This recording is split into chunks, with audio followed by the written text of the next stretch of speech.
been over a year since my life peaked. If you haven't seen that video, I played 9 games in one Nuzlocke, moving up a generation after each gym with my team following along. People loved the challenge and even left ideas for how to do it again, but one really stuck with me. At the end of that video, I had to deal with the dex cut taking some of my team members. But what if I played the games backwards, starting in Paldea and moving down after each gym, essentially dealing with the dex cut in every game? Ooh, the idea was so exciting, and that's why I never did it. Until now. A sound at the door awakens Trugoi. Who could be here this early? We rush downstairs to find our mom and a guy we've never seen before. She informs us the man is our new stepdad and that we're being kicked out of the house, effective immediately. Our new stepdad feels bad for stealing our bedroom, so he opens his coat, revealing the source of America's fentanyl crisis and some stray animals he found. A dope jacket is no place for kitties. He smells like dope. So we quickly grab the cat and name it Bubbles. Pneumonia, our neighbor from down the street, flexes her mansion on us before challenging Trugoi to his very first battle. But since this is modern Pokemon, I think you know the outcome. Embarrassing. She decides helping a homeless man could be good for her reputation, so they head to Poco Path, catching Tabalnak, the Lechonk, along the way. Some distant whimpering attracts the pair's attention, and Pneumonia dares Trugoi to do a backflip off a cliff, which he does because he's just cool like that. At the bottom, we find a large Pokemon lying down, so we whip out our phone and let it doom scroll for a bit that recharges dopamine levels. The only way back up is through a cave, but unfortunately, Trugoi's random encounter generator inside of his head decides his Pokemon for this area is Houndour. Can you really blame us for confusing these two silhouettes? We start praying to every god we can think of before the doom scroller jumps in to save the day. After leaving the cave, we quickly realize we never caught a Houndour, and now there's no way back in. So we take out our frustration on the backpacker with serious mommy issues, stealing his wallet in the process, before heading to South Province Area 1 to catch the next team member, Little Fella the Pichu. Searching through the wallet, we find the backpacker's student ID, which shows he has a dorm room, so we don't have to sleep outside tonight. As we're entering the city, Pneumonia stops us to show off Pommy's expensive new hat. So we beat her, steal the hat, and give it to Little Fella, who immediately uses it to flex on some kids with questionable fashion choices. Before heading to bed, we stop by the school cafeteria to eat the worst pickle sandwich of our life. Unfortunately, we're also caught by the backpacker and get sent to the principal's office, who just so happens to be our new stepfather. Lavelle rants about how disappointed he is in his new son before giving a call to a cavewoman friend of his. She chants some curse, "Ajoutez un vraiment d'or blague ici." But surely nothing bad can come of that. After being kicked out of school, Doomscrollmon lets us ride on his back, so we stop by South Province Area 3 to pick up Lancelot the Rookity before turning around to catch Femboy the Cumby in South Province Area 2. Arriving in Cortondo, Doomscrollmon starts getting hungry and immediately beelines for a large olive. After accidentally knocking it into a net, we're told we've completed the gym challenge and can take on the leader. Unsure of what's happening, we just smile and nod until Katie the gym leader appears and challenges us to a battle. Lancelot is first out. He quickly puts on his Uphouse cosplay before sweeping her Nimble and Tarantula. Unfortunately, her Teddy Ursa also has a cool hat, and it distracts Lancelot just enough that it's able to outspeed and hit a massive Fury Cutter to kill. Trugoi's first death, certainly not the last. Hell, it's not even the last this fight. Dabalnak. Femboy is sent out, hits a gust, and ends the gym battle. Katie hands us our badge, and as we step out of the gym... But surely nothing bad can come of that.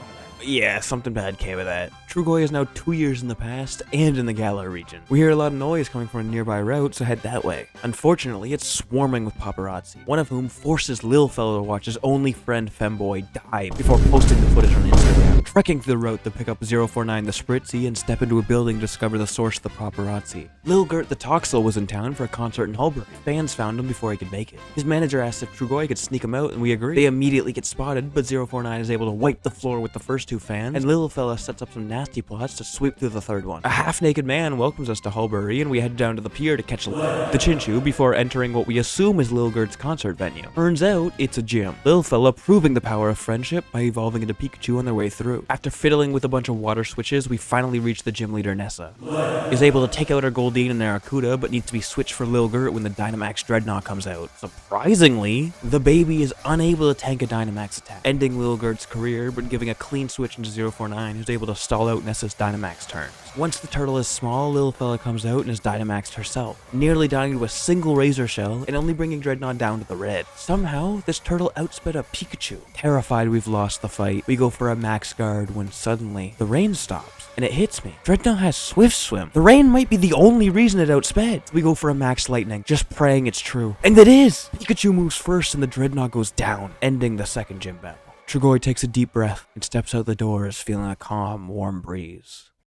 Apparently 1 time jump is chill, but 2 is where the timeline security officers draw the line. They stop us within seconds of arriving in Alola, and we have to use every team member to their absolute limit in order to win, with somehow nobody dying. Picking up Loops the Pikipek on Route 6, we run into some more fans of Lil Gert who want revenge because Trugoi got him killed. They're taken down just as easily as the rest when suddenly we get jumped and forced to participate in a sick game show where our new party member Loops is viciously murdered in a 3v1. We decide we don't want the blood money we got from the game show, so we dump every penny in our name into strange souvenirs and give $1 to a homeless guy. Then we replenish the lost team slot with Kyle the Magikarp and Bambi the Cubone. Buying a Monster Energy Stone from the supermarket, we evolve Kyle into Gyarados and head to the top of the volcano. After appearing on our 2nd game show of this region, Trugoi is challenged by Totem Marowak. Paralyzes the Totem, but is hit hard and needs to be switched for Kyle, who lowers their defense twice with Leer. Bambi comes out last and one-shots their mother's ghost and the Salazzle. With the Totem defeated, Trugoi steps down off the mountain. First thing we see after arriving in Kalos is a massive tower, so we climb to the top and get offered a Lucario capable of Mega Evolution from a stranger. She even challenges us to a friendly battle to test it out, and we happily accept. Turns out, Mega Evolution doesn't mean shit when you both have it, so Lucario dies before he even gets a name. Quickly making up for that though is Slurbot 9000 the Chatot, and a gifted perfect IV Lapras named Titnic. After surfing across a river, we get to ride on a goat and evolves into a lantern. Continuing the roulette of modes of transportation, we take a train to Coumarine City, catching Ted 1, 2, and TV, the Doug Trio, on Route 13 before getting challenged by Lil Gert's biggest fan outside the gym. Kyle takes out her Meow Stick, and 049 comes out to Moonblast the Absol. It survives on the red and hits a critical hit slash, killing our fairy. Ted 1, 2, and TV is sent out to avenge his new teammate, taking out both the Absol and Braixen, ending the fight. After going full monkey mode, we're able to challenge Ramos, the gym lead, but he's easily swept by the ultimate COD lobby duo of Slurbot 9000 and Kyle. With his 4th badge in hand, Trugoi steps out of the gym, feeling his body compress. The very first things we do in Pokemon's equivalent in New York is to catch a trash bag named DeVito before getting into a random street fight for no reason. As the old saying goes, when in Rome, kill a dude in the Coliseum. When in New York, appear in a Broadway show. So we head into a musical theater, Slurbot gets dripped out, puts on his very best performance, and loses to... And at the end, Rose's Scraggy is titled the lead of the show. Rose's Scraggy? Arriving on Route 5, we immediately get pushed into some bushes by a strange woman and desperately run away in fear, catching Dozer the Liepard on our way. While trying to cross the bridge, we get spotted by a biker who saw what we did to Rose, and he challenges us to a 3v3, but we destroy him easily. On the bridge, there's 2 men arguing about whether knights or pirates are cooler. Clearly, pirates get the W, but we agree to hang out with the knight out of pity. On the way, catching Bambi's mom, the Deerlick. The knight's dad is concerned why a strange man is hanging out with his son, so he challenges us to a battle, easily getting swept by land. The man is so impressed by our battling skills that he offers his prized rat, but we say fuck that shit and head to the gym so I can live out the fantasy I have every time I'm in an airport and challenge Clay. We lead with Titnic, who sets up a rain dance to take out the Crocodile, but gets hit by a massive rock slide from Excadrill and needs to be switched for Bambi's mom, who gets off 1 kick before dying. Lore accurate. Head 1, 2, and TV brings it down to 1 health, but Clay heals and we have to switch again into Kyle, who kills both the Excadrill and the following Sand Slash with Ice Fang. With our 5th badge in hand, whoa, what the fuck was that? The instant we appear in Sinnoh, we witness an act of terrorism and chase down the culprit, Bambi managing to evolve into Marowak. A woman is so impressed by our heroism, she gives us a bunch of free drugs and we head off to catch the Zaw the Quagsire on Route 12 and Thorn the Roselia in Trophy Garden. We get a tip from some Psyducks that a guy in Celestic Town wants to buy the drugs we got. Unfortunately, the fog is so thick that and Slurbot both miss all their attacks and die to a single Machoke. Arriving in the ruins, we take some time to admire the sights when suddenly a mad scientist starts screaming at us about how our temporal flux levels are off the charts and he lured us here so he could study us to recreate the timeline. Lil fella handles them for us before we sprint across the entire region to sell drugs to someone who actually wants them. Lamime the Mr. Mime on Route 218. Crossing a bridge in Canalay, we get challenged to a battle by a mysterious stranger challenges us. He starts with Staraptor, who gets ice fanged by Kyle. The Zaw comes out next and puts hair across the sleep, allowing Lamime to safely take out the buff bug. Thorn easily takes down the Floatzel, and an Infernape nearly kills our orphan Bambi, but it survives in the red and hits hits back hard. His final mon, Roserade, sadly takes out Kyle, and Lamime comes out to finish the battle. We sneak onto a boat to Iron Island and meet Riley, who drags us deep into a cave and then offers us an egg he had in his pocket. We nervously accept, catch a bat named Alfred, grab a shiny rock off the ground, and swim back to Canalave. Using the stone, we're able to evolve Thorn into Roserade, and we crack the egg open hoping for some breakfast, but end up with Firstborn the Riolu instead. We decide our new baby needs to learn how the real world works, so we head to the nearest gym and challenge Byron. Apparently, 3 magnets stuck together shooting a cannon are more powerful than a newborn baby. The Zaw gets revenge with an earthquake, but gets taken out herself with an earthquake from Steelix. Thanks to the cheating bitch using a full restore, he's able to take out our Thorn with an Ice Fang. Bambi once again shows his superiority by taking out both the Steelix and Bastiodon without getting hit once. Winning us our 6th badge, we take a step out of the gym, the scent of the ocean wafting through the air.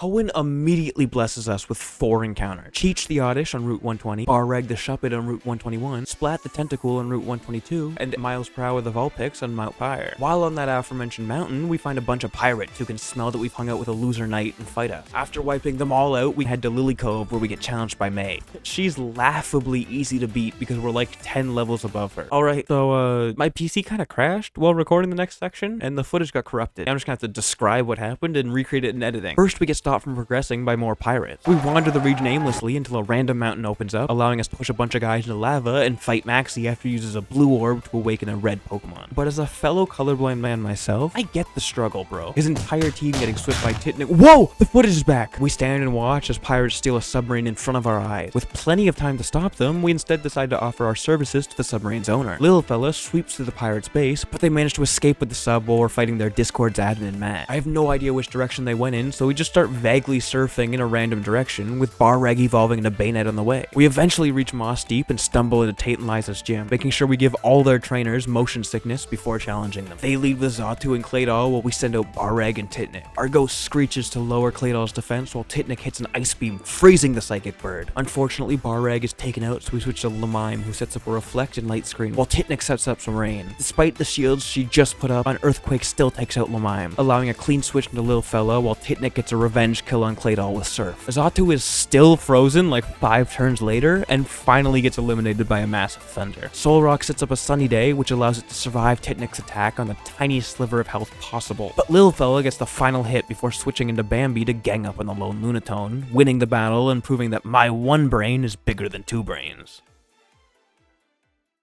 Fun fact that I didn't even consider before going into this challenge. I don't only have to deal with disappearing Pokemon, my movesets are also being deleted. Dugtrio has 0 moves now because everything he had was added in Gen 3 or later. I try to make up for this with a new Poliwhirl encounter, but I accidentally kill it. Quickly making up for it though by catching Denny's the Swinub in Icy Cave while completing the boulder puzzle like a mega brain genius with 0 mistakes. Arriving in Blackthorn, we catch Uncle Jack the Graveler on Route 45 before being told that Claire isn't at the gym. We decide to chill and listen to the radio while we wait, but the music is kinda lame, so I take a hike to the radio tower to give him Lil Gert's final album he gave me on his deathbed. Now this next section is an amazing example on how bad Johto's level curve is compared to the rest of the series. With all the radio station employees being literally 20 levels below me, Bambi sweeps through all of them before we find out the radio host has locked himself in the recording booth and we need to get a keycard in the store basement to gain access. On our way through all the minimum wage Walmart employees, we get challenged by a mysterious stranger challenges us. But we're 10 levels above him, so Alfred sweeps his entire team, even managing to reach high enough friendship to evolve into Crobat. But we decide to stop it from evolving because we love Alfred just the way he is. After getting the card, the host ends up loving Lil Gert's track, and we're given a bell and told to go make our own music to honor his legacy. So we head to an ancient tower to get some good vibes going, when suddenly a bunch of old guys start saying we must be the chosen one and they need to test us. Lil Fella and Titanic manage to take them all out, some big ass dogs start jamming out, and Suicune likes it so much it allows us to catch it, naming it Steamed Ham. Making our way back to Blackthorn, Denny's evolves into Piloswine. We're informed Claire has returned to the gym, so we can finally solve her gym puzzle and take her on. She leads with one of her 13 Dragonairs, and we lead with Denny's, who gets a freeze from Powder Snow turn 1, allowing us to easily take it down. Kingdra is next out, we say goodbye and sack our Grand Slam for a clean switch into Lil Fella, who takes it down with a Thunder and Thunderbolt. Steamed Ham comes out to deal with the second Dragonair, but is paralyzed and taken out by the third. Titanic finally comes out and hits a massive ice beam to end the final gym battle. But Claire says that we aren't worthy of her badge, so we're sent to the Dragon's Den to complete a trial.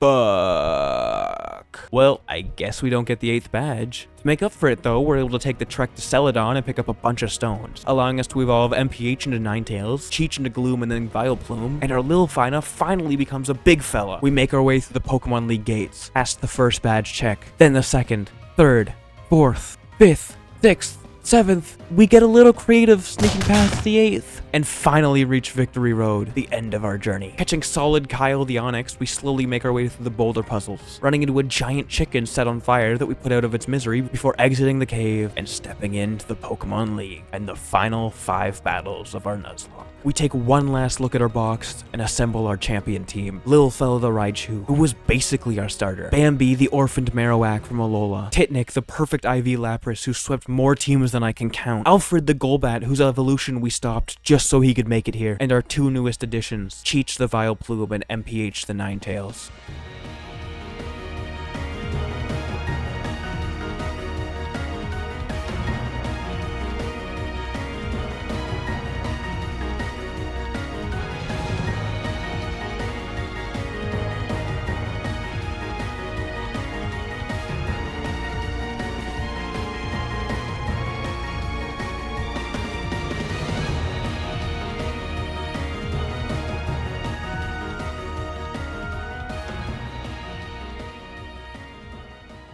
We did it! We beat the Elite Four, and it was actually pretty easy. Who could be next? Who dares stand against me?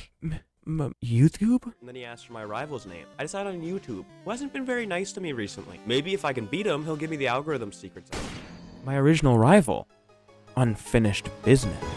He starts off the battle with Pidgeot while we send out Lilfella, who hits the massive Thunderbolt to one-shot. Alakazam comes out next and Raichu misses a Thunder. Luckily, the Gen 1 AI decides to use Recover turn 1, allowing us another shot to bring it down to nearly red. But we get hit by a crit Psybeam in return. One Thunderbolt finishes off the Magician and we switch into Cheech to one-shot the Rhydon with a Petal Dance. Gyarados is next, but Cheech's Wild Thrashing manages to take it out before big scary Arcanine comes out. The thrashing ends, and somehow we hit a Sleep Powder through the confusion, allowing us a free switch to Titnic, who takes out the Fire Dog, and with one massive Ice Beam, kills YouTube's Venusaur, ending the fight with 0 deaths, and bringing our time-traveling journey to an end.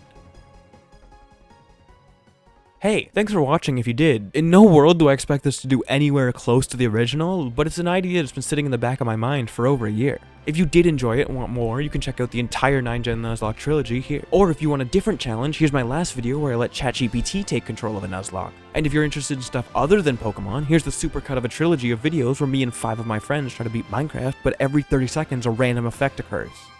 See ya!